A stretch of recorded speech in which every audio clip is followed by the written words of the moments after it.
Assalamualaikum warahmatullahi wabarakatuh. Reflection on learning outcomes and effective teaching practice. The material that I got after learning teaching in foreign language in Indonesia is the concept of learning outcome (LO), learning objective (LOS), and their integration into lesson planning and assessment has significantly reshaped my perspective on effective teaching. This clarity is essential for guiding instructional practice and ensuring that educational goals are met. The distinction between learning outcome and learning objective is particularly important.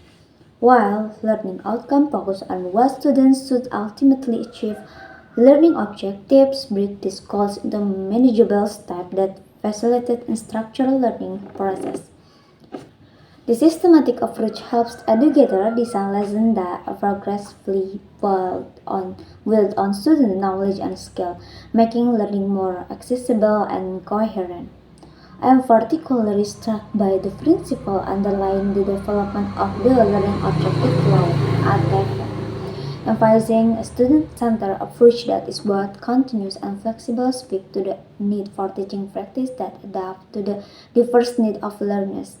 This understanding reinforces my belief that education should be inclusive and responsive, allowing all students, regardless of their background, to thrive. The role of formative assessment is another critical takeaway from this material. It highlights how ongoing feedback can inform instruction and support student growth. I recognize the value of using formative assessment not just as a means of evaluation but as a tool enhancing students' engagement and understanding throughout the learning process. This aligns with my goal of creating a more interactive and supportive classroom environment. Moreover, the challenges mentioned regarding the implementation of measurable standards, especially in contexts like Indonesia's national qualification framework, remind me of the complexities educators face in aligning theory with practice. It emphasizes the need for continuous professional development to navigate these challenges effectively and advocate for meaningful education reform. In reflecting on my own teaching practice, I see the importance of integrating this concept into my lesson planning, establishing clear objectives and aligning assessment with both learning outcome and learning objectives will be a priority moving forward.